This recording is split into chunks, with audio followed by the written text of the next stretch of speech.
Much, Paul. Right, Ghana's parliament has passed a controversial electronic transaction bill despite opposition leaders staging a walkout after the bill was passed. The bill will see a tax of 1.5% on all electronics money transfers covering mobile money payments, bank transfer, merchant payments and inward remittances. Now, the move is an effort by the government to stimulate a $900 million economic boost following the devastating effects of the COVID-19 pandemic. The recent invasion of Ukraine by Russia has destabilized trade across the world. But what will the bill mean for the citizens, the working class and businesses? To unpack this, we speak to the Secretary General of the Pan-African Union, Ahmed Bening. Thank you so much for your time. A very good morning. Thank you for joining us in studio as well. Good to be here. A controversial bill, to say the least. But let's first talk about exactly what this bill proposes and what it will mean for the average Ghanaian. So thank you for having me on your show. I think that zooming right into the conversation, I think that COVID has taught us a couple of lessons, and countries would need to begin to find alternative ways of funding their budgets. And to do that, most economies will begin to look at inward mechanisms that would boost either than going out to borrow. Remember that when you have very high fiscal deficits and you still would go out for maybe sovereign bonds or to the IMF, it puts a lot more burden on the state. So if you look at the explanation or the justification from the Minister of Finance of Ghana why they need to look at internal ways of funding the budget, I think that to a large extent it makes a lot of sense, because when countries go to the IMF, the conditionalities that are attached to raising support or budgetary support from IMF are very stringent. I remember Ghana went to IMF a couple of times. People lost jobs because these were very tough conditions. Now, whilst that may be a justification, I think that governments would need to balance up, considering that a lot of citizens have been stressed by COVID. So the argument goes both ways to say, yes, it's good to raise revenue internally, but you also need to understand where the citizens come from, because no country has citizens that are willing to pay taxes. Now, you also have a country where about 17 million out of 31 million do MOMO transactions. We call it the MOMO transaction, mobile money transactions in Ghana.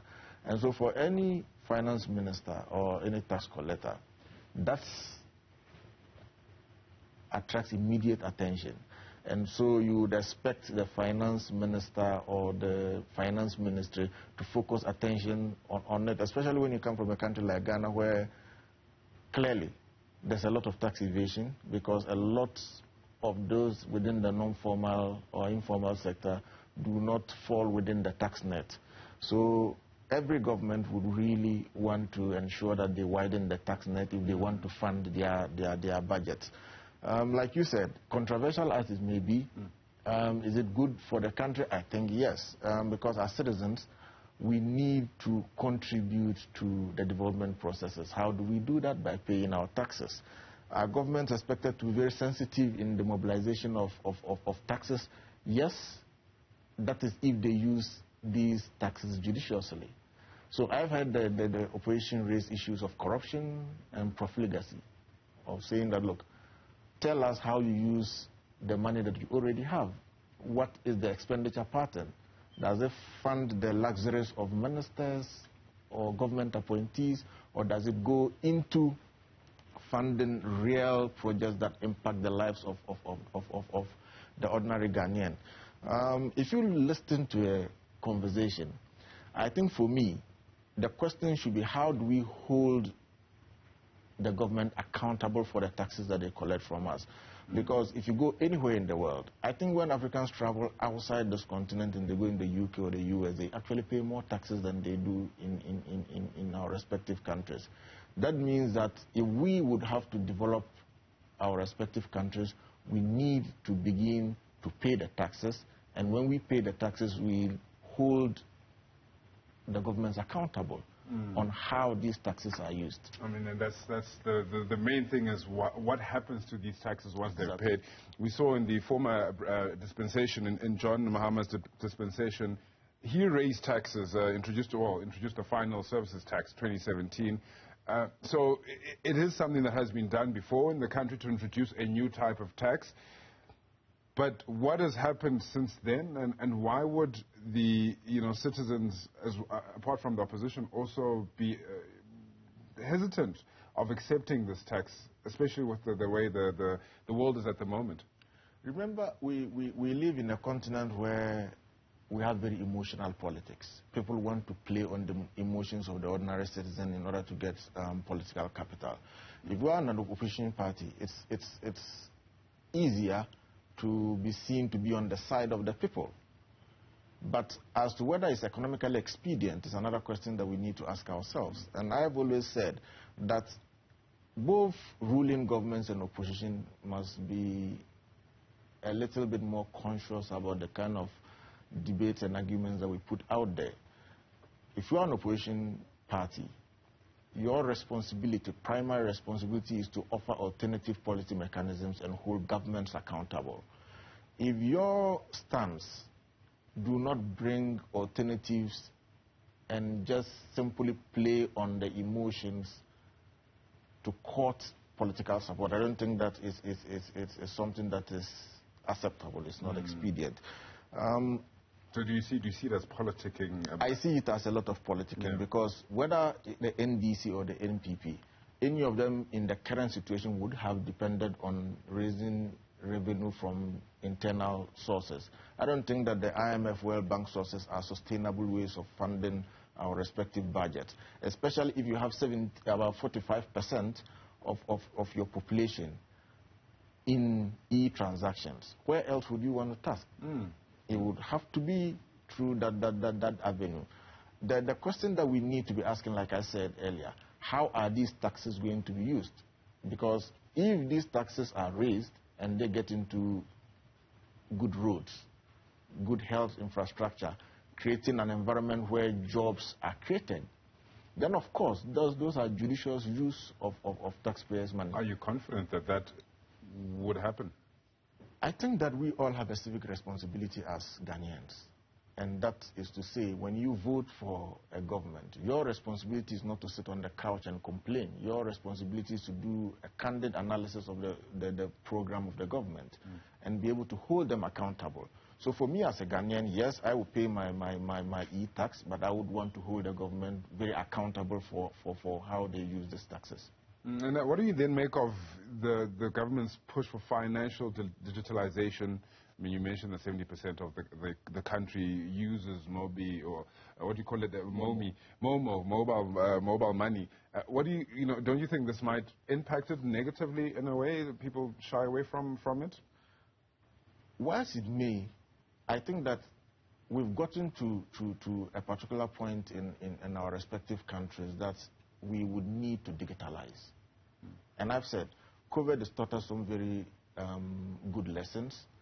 During COVID, people would have to order their food from home. How do you do the transactions? You do it via electronic transactions. Today, most young people would go online to order their phones, to order groceries, and so on and so forth. So we are evolving, and you don't stay behind whilst you evolve. Second is that if you even look at the future of work on the continent and the various disruptive technologies that have been introduced, I think that this continent has no choice than to digitalize. We would be left behind. I've heard the argument that if we digitalize, considering the outlook and the economic structure of our respective countries, a lot of people will not fall into the threshold. But believe me, this continent is as innovative as it can be. And if we digitalize, people would begin to use it. It will shock you that you go to communities that you think are very rural, and people that are not educated are able to do Momo transactions, this e-transactions. It tells you that once it is introduced and people understand that the only way or the most convenient way to transact business is to go online and do it or use electronic mechanisms, people would adjust. And we cannot be left behind because people have sentiments. We need to begin to move.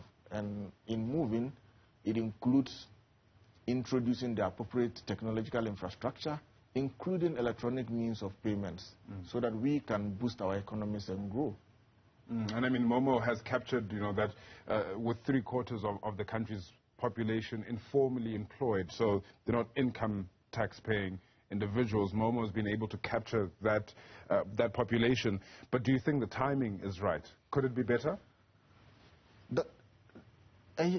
That's something that really, for me, is debatable. Because first and foremost, if you say that's timing, there's no right time for development. And I've always said, governments would always mobilize taxes internally. And they would always mobilize revenue or funding any which way.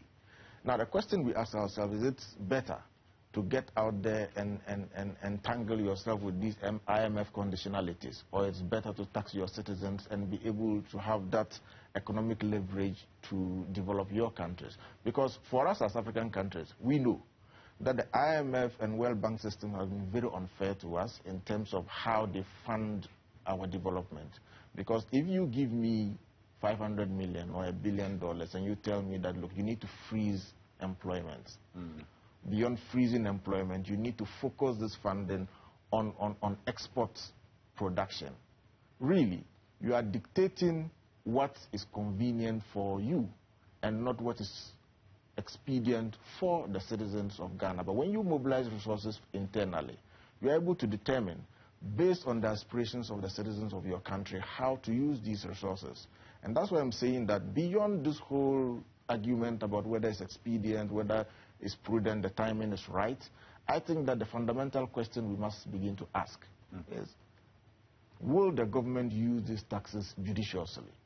Will it go into the basic necessities?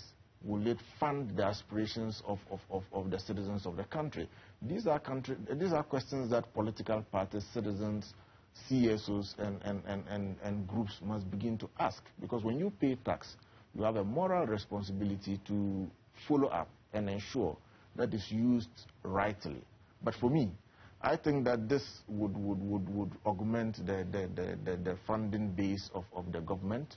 This would allow the government to be as independent as it can be to determine the direction that it wants to go relative to the development of the country.